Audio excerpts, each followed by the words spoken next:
Cher manager, bonjour. Je suis Julien Godefroy, consultant et formateur en management. Pour progresser facilement dans votre management, je vous invite tout de suite à télécharger gratuitement mon e-book de plus de 40 conseils pour motiver vos équipes. Vous trouverez le lien dans la description. Pensez aussi à vous abonner à ma chaîne YouTube pour consulter mes dernières vidéos.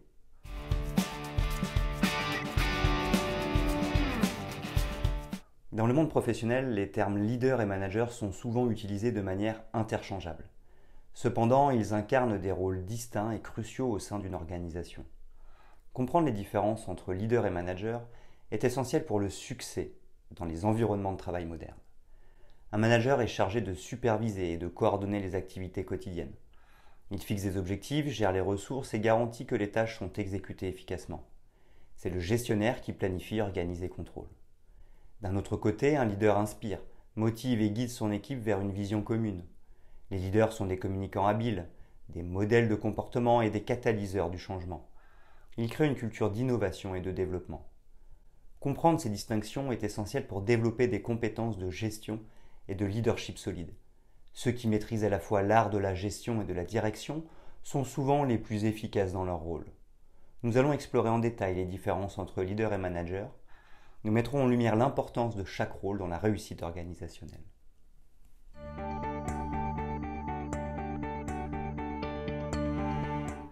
1. Comprendre le rôle du manager. Le rôle du manager est au cœur de toute organisation. Le manager est essentiellement le pilier de la mise en œuvre des objectifs et des plans de l'entreprise. Sa principale responsabilité consiste à coordonner, organiser et superviser les activités au sein de l'équipe ou du département. Un manager est souvent chargé de fixer des objectifs clairs et mesurables pour son équipe. Cela inclut la définition des priorités, la répartition des tâches et la planification des ressources nécessaires pour atteindre ces objectifs. En outre, les managers sont chargés de s'assurer que les normes de qualité et les délais sont respectés. Au quotidien, les tâches d'un manager varient. Elles comprennent généralement la gestion des employés, l'allocation des ressources, la résolution des conflits, la prise de décisions importantes et la communication avec les parties prenantes internes et externes. Les managers jouent également un rôle crucial dans le développement de leurs équipes, en les formant et en les motivant pour maximiser leurs performances.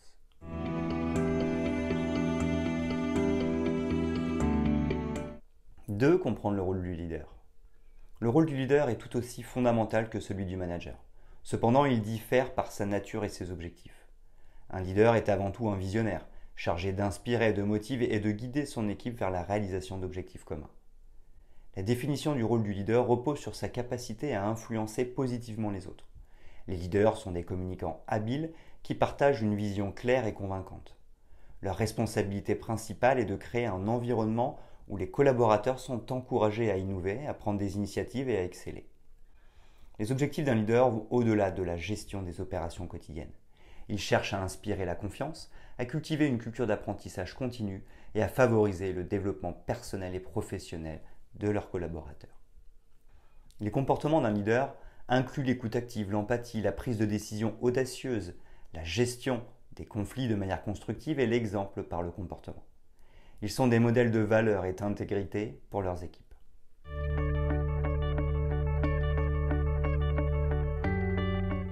3. Les différences entre leader et manager. Les distinctions essentielles entre un leader et un manager sont cruciales pour comprendre comment chaque rôle contribue au succès d'une organisation. La principale différence réside dans la manière dont ils influencent et guident leurs équipes. Un manager se concentre sur la planification, l'organisation et le contrôle des ressources et des opérations. Son rôle consiste à gérer les tâches quotidiennes pour atteindre des objectifs spécifiques. Par exemple, un manager peut veiller à ce que les échéances soient respectées, les budgets gérés et les processus suivis de près. En revanche, un leader se concentre sur l'inspiration et la motivation des membres de l'équipe. Ils définissent une vision globale, créent un environnement positif et encouragent l'innovation. Un leader inspire par l'exemple, suscite l'engagement et favorise le développement personnel et professionnel de ses collaborateurs. De plus, un manager tient son autorité de par sa position hiérarchique. Le leader, lui, tient sa crédibilité de son charisme et de son attitude. L'importance de chaque rôle varie selon le contexte organisationnel. Dans des situations où la stabilité opérationnelle et la gestion des ressources sont essentielles, le rôle du manager est prépondérant. En revanche, dans des environnements axés sur l'innovation, la vision à long terme et l'inspiration, le leadership joue un rôle central.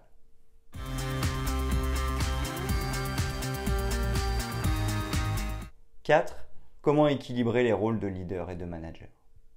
Équilibrer les rôles de leader et de manager est une compétence clé pour réussir dans le monde professionnel. Il est essentiel de comprendre que les deux rôles ne sont pas mutuellement exclusifs, mais plutôt complémentaires. La flexibilité et l'adaptabilité sont les pierres angulaires de cette équation.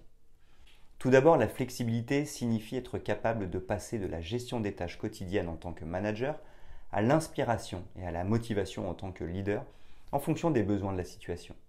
Cela implique de savoir quand diriger activement et quand déléguer la responsabilité. De plus, l'adaptabilité et la capacité à ajuster son style de leadership en fonction des membres de l'équipe, de la culture organisationnelle et des défis rencontrés. Un leader-manager efficace, c'est reconnaître les moments où un leadership plus direct est nécessaire, tout en encourageant l'autonomie lorsque cela est approprié. Enfin, pour combiner efficacement ces deux rôles, il est essentiel de développer une forte intelligence émotionnelle pour comprendre les besoins et les émotions de l'équipe. L'écoute active, une communication transparente et la création d'une culture de confiance sont des pratiques clés.